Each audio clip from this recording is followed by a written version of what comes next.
کہ اس کے پیچھے کوئی بہت تیزی سے بھاگ رہا ہے یا بھاری بھاری قدموں کی آوازیں جو اس کے پیچھے سے آ رہی ہے۔ اس نے مسلسل ہنومان چالیسے کا ذکر جاری و ساری رکھا اور اس دورانیے میں یہ تانگے کے قریب پہنچا۔ جب یہ تانگے کے سامنے پہنچا تو اس سے پہلے یہ تانگے کو کھولتا یا گھوڑے کو لے کے وہاں سے روانہ ہوتا، اس کی نظر تانگے کے برابر میں پڑی اور اس نے دیکھا کہ وہی عورت، وہی چڑیل یا وہی ڈائن اس کے تانگے کے بالکل برابر میں کھڑی ہوئی ہے۔ اب اس نے اور زور زور سے ہنومان چالیسا پڑھنا شروع کیا اور جیسے تیسے اپنے تانگے کو کھول کے اس پہ بیٹھ کے بھگانا شروع کیا۔ اور یہ جو کچھ اس نے کیا تھا، اس کو یقین نہیں آ رہا تھا کہ وہ اتنی بہادری کا بھی ثبوت دے سکتا ہے۔ اس نے جتنا جلدی ہو سکتا تھا یا جتنا تیز ہو سکتا تھا تانگے کو بھگانا شروع کیا اور یہ چاہتا تھا جتنا جلدی ہو سکتا ہے اپنے گھر پہنچ جائے۔ اس پورے راستے میں جو کہ تقریباً آدھے سے 1 گھنٹے کا راستہ تھا، اس کو وہ جو عورت تھی یا وہ جو چڑیل تھی وہ کہیں پہ بھی نظر نہیں آئی۔ پھر جیسے ہی یہ اپنے گاؤں یا اپنی بستی کے قریب پہنچا اور بس یہ اپنی بستی میں انٹر ہونے ہی والا تھا تو اس کو ایسا لگنے لگا جیسے جو بگی ہے اس کے اندر کوئی بیٹھا ہوا ہے یا اس کے اندر بیٹھ کے کوئی ہنس رہا ہے۔ جیسے ہی اس نے پلٹ کے بگی میں دیکھا تو اس نے دیکھا کہ وہی عورت، وہی چڑیل، وہی ڈائن اس کے گھوڑے کی جو بگی ہے اس کے اندر بیٹھی ہوئی ہے اور مسلسل اس کو دیکھ کے ہنس رہی ہے۔ اس دورانیے میں راجو تانگے والے کا جو گھر تھا وہ اس کے سامنے موجود تھا اور یہ تقریباً اپنے گھر کے سامنے آ چکا تھا۔ اب اس نے تانگے سے اتر کے جتنا تیز ہو سکتا تھا اپنے گھر کی طرف پیدل بھاگنا شروع کیا اور جیسے جیسے یہ تانگے سے اتر کے اپنے گھر کی طرف بھاگ رہا تھا یا اپنے دروازے کی طرف بھاگ رہا تھا، ویسے ویسے اس عورت کے یا اس چڑیل کے ہنسنے کی جو آواز تھی وہ مسلسل بڑھتی چلی جا رہی تھی۔ خیر جیسے ہی یہ اپنے گھر کے باہر یا دروازے کے سامنے پہنچا اور اس نے دروازہ نوک کرنا شروع کیا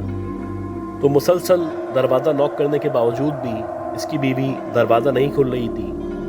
اور اس کی سمجھ نہیں آ رہا تھا کہ آخر ایسا کیسے ہو سکتا ہے۔ اس سے پہلے جب بھی یہ کام سے واپس آتا تھا تو اس کی بیوی عام طور پہ دروازے پہ کھڑی ہوتی تھی یا منڈیر سے جھانک رہی ہوتی تھی اور اس کا انتظار کر رہی ہوتی تھی۔ آج یہ بہت حیران تھا بلکہ پریشان تھا۔ ایک تو ویسے ہی مشکل تھی، اس کے پیچھے ایک چڑیل لگی ہوئی تھی، اس کے علاوہ اندر سے کوئی دروازہ کھولنے کو تیار نہیں تھا۔ بہرحال اس نے آہستہ آہستہ کر کے دروازے پہ زور دینا شروع کیا اور بالآخر جب اس نے 4-5 لاتیں ماری تو تب جا کے دروازہ کھل گیا۔ اب جیسے ہی یہ دروازہ کھلا تو اس نے سامنے دیکھا کہ اس کی بیوی اور اس کا بیٹا سامنے پڑے ہوئے ہیں اور ان دونوں کی گردنوں سے خون نکل رہا ہے۔ اب جیسے ہی اس نے یہ منظر دیکھا تو اس کی ایک دم سے چیخ نکلی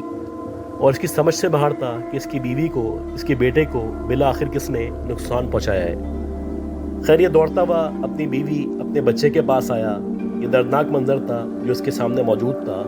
یہ شدت غم سے نڈھال تھا، مسلسل چیخ کے رو رہا تھا اور آج اس کو افسوس ہو رہا تھا کہ اس نے اپنی بیوی کی بات کیوں نہیں مانی تھی۔ خیر ابھی یہ مسلسل کبھی اپنی بیوی کے پاس جاتا، کبھی اپنے بیٹے کے پاس جاتا، ان لوگوں کو چومنے لگتا اور رونے لگتا۔ اسی دورانیے میں ایک دم سے اس کو لگا کہ اس کے دروازے سے کوئی اندر انٹر ہوا ہے اور جیسے ہی اس نے پلٹ کے دیکھا تو اس نے دیکھا وہی چڑیل، وہی ڈائن، وہی عورت اس کے دروازے سے اندر کی طرف آ رہی تھی اور ویسے ہی اس کے منہ سے، اس کے دانتوں سے بہت سارا خون ٹپک رہا تھا اور یہ دیکھ کے اندازہ ہو رہا تھا کہ اس کی بیوی کو اور اس کے بیٹے کو بھی اسی ڈائن نے یا اسی چڑیل نے ختم کیا ہے۔ خیر اگلے ہی لمحے وہ جو عورت تھی یا وہ جو چڑیل تھی یا وہ جو بھی ڈائن تھی وہ ایک دم سے اس کے سینے پہ آ کے بیٹھی اور جیسے ہی وہ اس کے سینے پہ آ کے بیٹھی تو اس کو یقین ہو چلا کہ اب یہ بھی نہیں بچے گا۔ اگلے ہی لمحے وہ جو ڈائن تھی اس نے اپنے دانت راجو تانگے والے کی گردن پہ رکھے اور اس کے بعد اس کا بھی وہی حال ہوا جو اس کی بیوی کا، اس کے بیٹے کا ہوا تھا۔ یہ سٹوری سننے کے بعد ہم لوگ مکمل طور پہ خوف میں مبتلا ہو چکے تھے اور ہم میں سے کوئی بھی ایسا نہیں تھا کہ وہاں سے اٹھ کے جاتا اور جا کے پانی پی لیتا۔ تو گائز میں امید کرتا ہوں یہ جو سٹوری میں نے شیئر کی ہے یہ سٹوری آپ کو پسند آئی ہوگی۔ اگر آپ کو یہ سٹوری پسند آئی ہے تو پلیز میرے چینل کو لائک کریں، سبسکرائب کریں، شیئر کریں۔ دعا کریں کہ اللہ تعالیٰ مجھے، میری فیملی کو، ہم سب کو صحت دے، زندگی دے، سلامتی دے۔ اپنا خیال رکھیے گا۔ اللہ حافظ۔